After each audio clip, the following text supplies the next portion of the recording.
Buongiorno, amici miei. Benvenuti a Roma. Welcome to Rome. I am standing on my balcony, or my Airbnb's balcony. I figured I'd give this a shot because of how beautiful the sky looks. But I should warn you, and I hope this works out from an audio perspective, because down there is a big courtyard with apartments on surrounding it, so it's a bit of an echo chamber. And right now they have a couple of dogs playing and kids throwing stuff and some garbage, and of course, traffic. Hopefully the mic does its job and gets the surrounding noise out, and you can hear me. But yeah, this is the view I have. It's a fantastic little sunset that's happening right now. And you can see right there, that is St. Peter's. That's how close I am. Now, of course, it is a huge complex, the Vatican. It actually does take me like 20 minutes to walk there. But it's like a 20-minute walk. Like, that's nothing. I'm very, very close. So speaking of walking, today, day 3, I took a food tour. If you follow this channel at all, you know that as soon as I come to these new places, the first thing I like to do is go on a walking tour, to get a food walking tour in particular, so that I can get the lay of the land and figure out where I can go and find something to eat.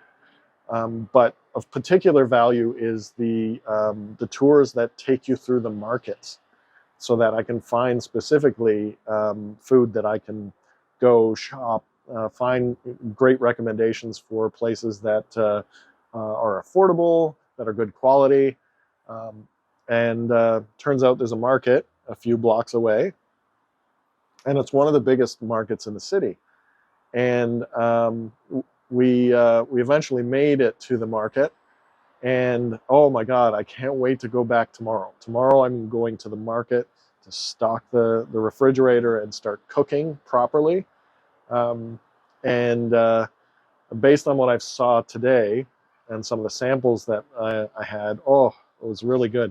So if I remember all of them, there was some cheese, which I kind of like politely said no thank you. And it's awkward too, because I don't want to get into a whole thing. But like they say, here, eat this cheese. And it's like, oh, I'll skip this one. And they're like, oh my God, do you have an allergy? And it's like, no, just a distaste. Oh, well, we can do that. And it's like, no. Just, I'll skip it. Like, no big deal. So a whole thing. So I skipped the bufala cheese, but everybody else thought it was really good. But I did try some olive oil, which I'm very excited to go back and find. Some truffles. We tried some the deep fried gnocchi, which was interesting, and then something that called a sorpri, which is a play on the word surprise, sorprido. And basically it's kind of like an arancini, like you'd have in Sicily, but it's a lot smaller, made of the same kind of thing. But I guess legend has it that Napoleon's troops found it interesting because it was like a bit of a surprise inside. They didn't think there'd be ragu sauce and meat and cheese. So surprise. Also went to a butcher where all kinds of different meats and sausages. I have to go back because I got a little sample from there, and everything was good. The only problem is I kind of forget what we tried. So I'm going to have a problem ordering more tomorrow, but I'm really looking forward to, just like in my stay in Seville, getting some luncheon meats to have on hand, so that I can have a nice lunch every day with some breads and that. And And then we moved on to some fresh vegetables and fruits, which was kind of cool. I got a little advice on what oranges to get, clementinis, which is going to be good. I'm excited about that. Incidentally, this Airbnb comes with a little buggy, like a little shopping buggy thing, which I thought was so cool. Um, so I'm gonna just like the old Nonas, I'm gonna take my buggy and head to the market, fill it all up, and bring it home. It's gonna be great. Um, so yeah, we actually did start the food tour with what they call a typical Italian breakfast, and this it's a tour group called Roma Eats, and it's really interesting because they find these very unique places, these family businesses, so that we're not necessarily going to big restaurants or anything, and it's obvious that they have uh, like a connection with them because we got a little private room. We were greeted by the owners. They came out with samples of things. It was really a great experience everywhere we went. But it started out at this cafe, Fabrica Bar, or Bar Fabrica, because I guess it was an old factory.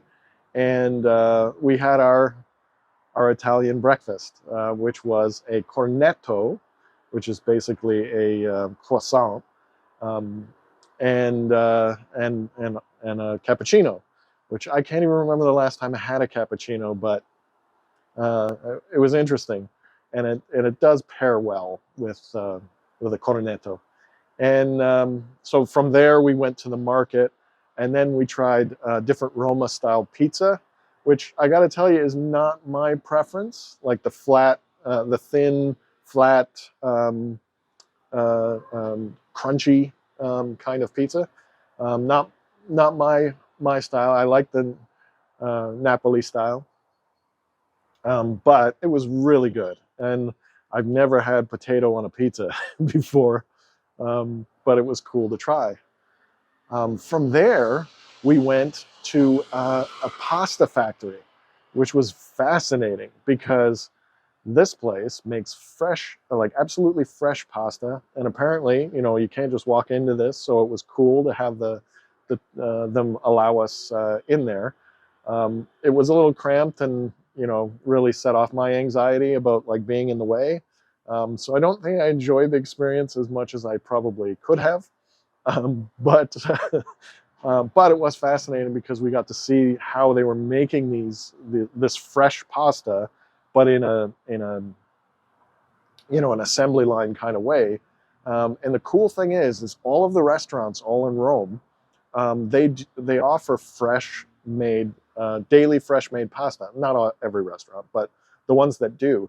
And you kind of think to yourself, well, how can you do that? Like, you don't have a pasta making factory in the basement or anything. Well, as it turns out, they have one down the street. So this pasta factory, they call it a pasta laboratory. It makes the fresh pasta for all of these restaurants, and so the restaurants just call in orders, and they have a delivery guy, who's several delivery people running the pasta back and forth to the restaurant. So, I mean, you could be sitting in a restaurant downtown Rome, and 20 minutes ago, somebody was cranking this pasta out of the machine. Very, very cool. I did not know that. I just thought that was like a, quote unquote fresh. We can say it's fresh because it was made in the last 3 days or whatever. But no, we're talking like today, which is very, very cool. And then, of course, after after the laboratory, we checked out some gelato, which was really interesting. And again, too, the more I learn about the do's and the do's nots of travel, and like the little special rules, like to know whether something's authentic or not. If you see gelato with like it's all stacked up and very, very colorful, it's probably like fake. Or not authentic, at least, right? What you're looking for is a place that has those little metal covers on top. And we went there today. I remember that from last year too. But we went there today, and sure enough, we had a bunch of things to try. And they have their own special recipe, this place. It's 11 flavors, but they won't, and it's a secret. They're not going to tell you what those 11 flavors are. And so, of course, I'm like, well, let's try the secret flavor, of course. And it was good. I'm guessing there's some kind of like white chocolate, maybe some vanilla, and a little pistachio in there. Everything else, I have no idea. But it was good. It was very good. Oh, I'm sorry, I forgot a place. Just before the gelato, we went to this bruschetta place. And I'll tell you this was an interesting experience because I expected bruschetta. So toast, tomato, kind of salsa, bruschetta stuff. Figured, okay, no problem. What they handed us were these pieces of bread, cheese all over top of them, and then sun-dried tomato and basil. And I was like, oh, more cheese. Well, okay, maybe I can peel some of it off and, I'll try it, see how it goes. But it was really good. I mean, again, I think it'd be better without the cheese, but it was really good. Like the sun-dried tomato was it was a little tart, maybe a little vinegar in there or some olive oil, obviously. And it was a really, really good. I had no idea that was bruschetta, or they'd call that or bruschetta, I think is how you pronounce it. Maybe not. But yeah, really good. So yet another great experience. And I'm so glad I did that because, again, I got a lay of the land. If nothing else, I know I know 3 or 4 places that I can go and find something to eat and figure that out. And I also the great thing about those tours is you can kind of take a little advantage because you can ask the tour guide, like, hey, is this a good place for olive oil? Is this a good place to find that? Oh, I saw this restaurant. Did you see that? And of course, I say taking advantage. I don't mean that in a mean way, because they want to talk about their town and they want to tell you the stuff. And of course, they send you emails afterwards with a bunch of recommendations for restaurants, and just it's so worth the money, to do it. And I'm so glad I did that. And yeah, and my belly was full. Like, we ate a lot. So no regrets there either. So, with all that newfound information about food in Rome, I'm going to go to the market tomorrow and fill my fridge so I can start making some of that delicious Roman food. Now, of course, the next thing I need to do is go find a cooking class so they can teach me how to make Roman food with all these fresh ingredients. And I'm really looking forward to that too. So subscribe. You'll want to subscribe so that more videos are coming tomorrow. And we'll check out the market together. How about that? So I hope you're doing well. I'm obviously doing well fed. And I hope that you're dreaming of your own adventures. And if there's any way I can help, please let me know. Please subscribe to the channel. Please keep sending me those likes and comments. I really, really appreciate that. And have a great night. Check out St. Pete's.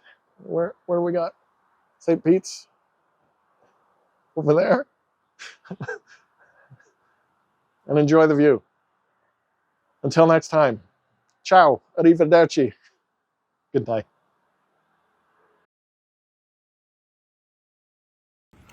Back by popular demand, it's pastry of the day. I had completely forgotten about how Italy packages up their pastry. So nice. I feel guilty because it's like, I'm just gonna bring this home and eat it. Please don't make it all fancy. Make me feel bad that you put all this effort in. But I'm sure they don't mind that much.